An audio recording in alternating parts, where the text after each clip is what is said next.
जाकिर नाइक के जैसे प्रचारक ऐसे सिचुएशन में ही ज्यादा ठोस दिखाई पड़ते हैं जहां इग्नोरेंस यानी अज्ञान की मात्रा भरपूर हो। ऐसों को अगर ऐसे व्यक्ति के सामने लाया जाए जिसने बाइबल और कुरान की पढ़ाई बारीकी से की हो तो वह इसे स्टेज पर खड़े होने नहीं देंगे। देखिए क्या होता है जब हम जाकिर नाइक के किसी क्लेम को बारीकी से नजदीक होकर देखते हैं। तो जाकिर नाइक का मानना है कि प्रभु यीशु ने यूहन्ना अध्याय 14 वचन 16 में मोहम्मद के आने की भविष्यवाणी की है।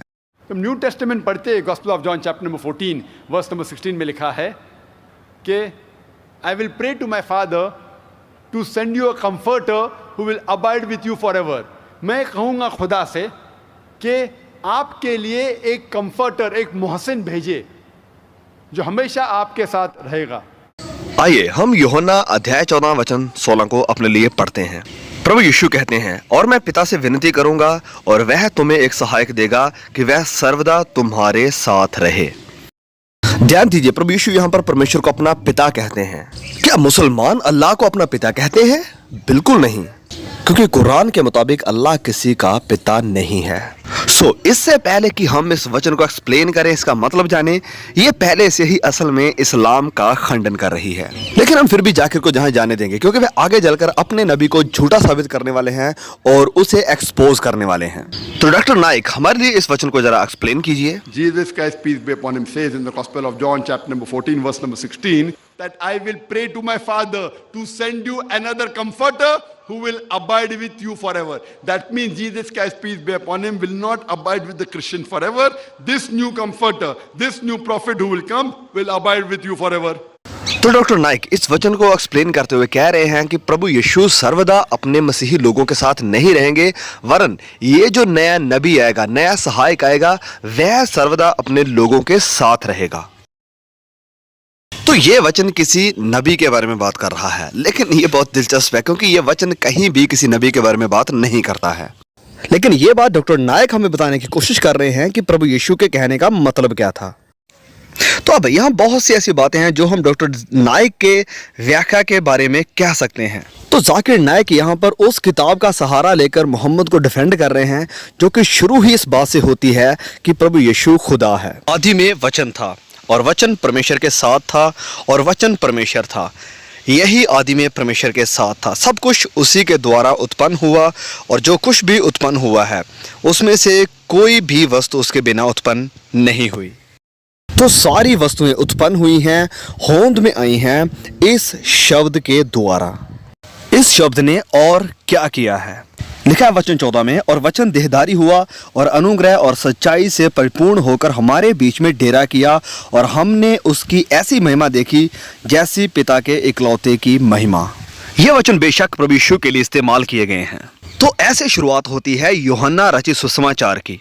और इस किताब के आखिर में संत थोमा कहते हैं, हे मेरे प्रभु, हे मेरे परमेश्वर। और यही यूहन्ना की इंजील प्रभु यीशु के मरने और उसके मुर्दों में से जी उठने का प्रचार भी करती है। इस किताब को लेकर इस्लाम को सच्चा साबित करने की कोशिश करना मुसलमानों के लिए बहुत ही अजीब है। और यहीं पर तो दिखाई देता है अज्ञानता का वातावरण। लेकिन हम फिर भी इस सब को नजरअंदाज कर देंगे। इसी अध्याय में जिसको जाकिर नाइक यहाँ पर कोट कर रहे हैं, प्रभु यीशु कहते हैं कि मार्ग और सच्चाई और जीवन मैं ही हूँ, बिना मेरे द्वारा कोई भी पिता के पास नहीं पहुंच सकता है। अजीब। और 99 में से अल्लाह के ये 3 नाम भी हैं, राह, सच्चाई और जीवन।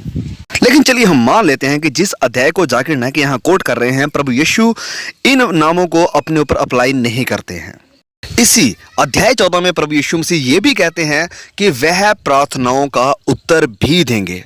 प्रभु यीशु अपने चेलों से कहते हैं कि वह अपने पिता के पास वापस जा रहे हैं।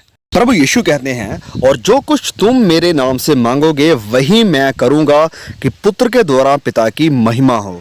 क्या है ये पिता और पुत्र प्रार्थनाओं का जवाब देगा जो कुछ भी उसके प्रेरित उससे मांगेंगे? क्या ये इस्लाम के जैसे दिखाई पड़ रहा है? बिल्कुल नहीं। लेकिन फिर भी हम इस सब को नजरअंदाज कर देते हैं। जाकिर नाइक हमें बताते हैं कि ये मददगार या सहायक मोहम्मद है।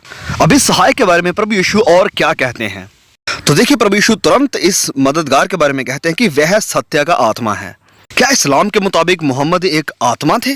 प्रभु यीशु कहते हैं कि संसार उसे ग्रहण नहीं कर सकता क्योंकि वह ना उसे देखता है। तो क्या इस्लाम के मुताबिक मोहम्मद अदृश्य थे? प्रभु यीशु पहली सदी के अपने चेलों से कहते हैं कि तुम उसे जानते हो। अब क्या वह मोहम्मद को जानते थे?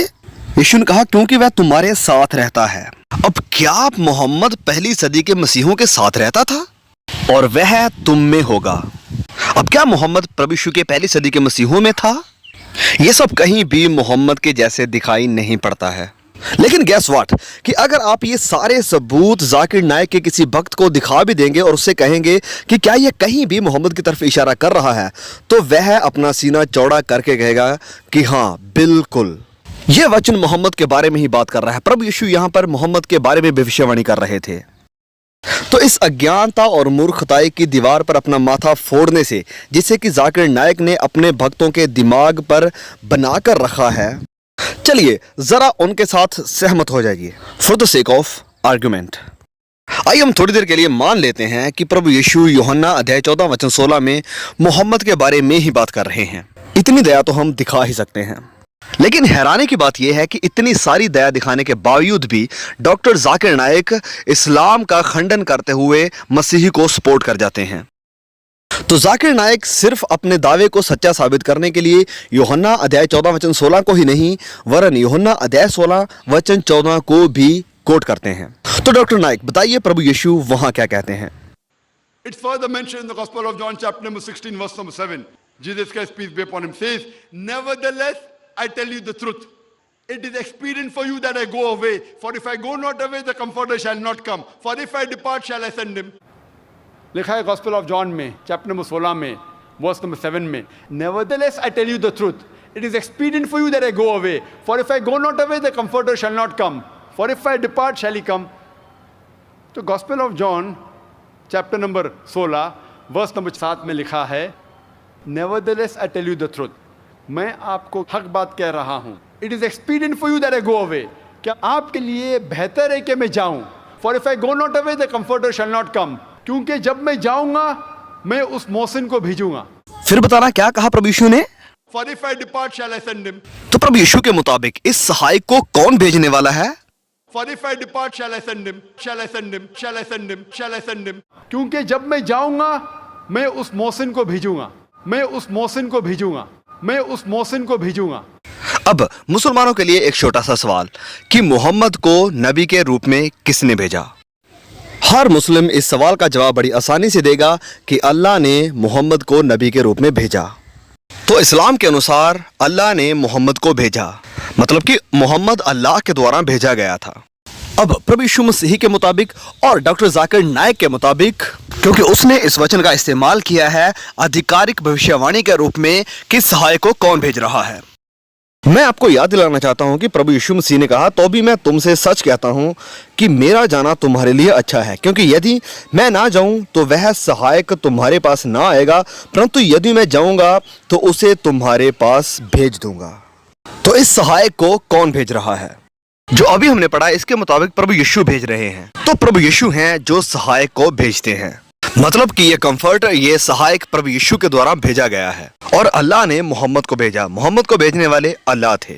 तो अगर ये मददगार, ये सहायक मोहम्मद है जैसे डॉक्टर जाकिर नाइक दावा करते हैं, तो इस हिसाब से यीशु कौन हुए?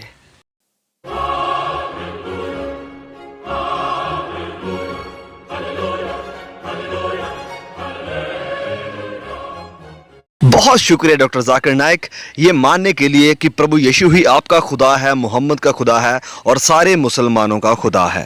अब जबकि डॉक्टर जाकिर नाइक ने पूरी तरह से ये प्रूव कर दिया है कि प्रभु यीशु ही मुसलमानों के खुदा हैं, तो वहीं हमारे मुस्लिम भाइयों के लिए एक दुविधा खड़ी हो जाती है। प्रभु यीशु खुदा है लेकिन कुरान कहता है कि प्रभु यीशु खुदा नहीं है।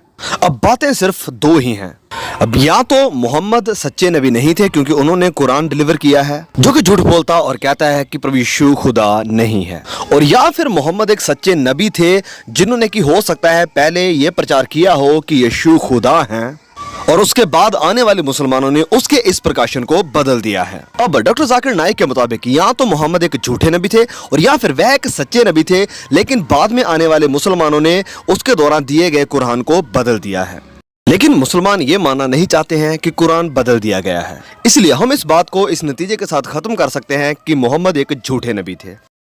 अब जबकि मोहम्मद एक झूठे नबी थे तो हम जाकिर नाइक के इस दावे को नजरअंदाज कर सकते हैं कि वह सहायक मोहम्मद है और हमें हर हालत में मानना पड़ेगा कि वह सहायक पवित्र आत्मा है।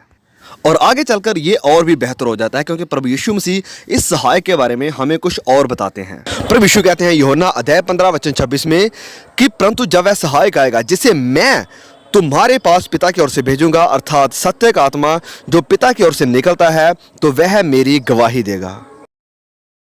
अब देखिए, यहां फिर ये आत्मा प्रभु यीशु मसीह के द्वारा ही भेजा जा रहा है।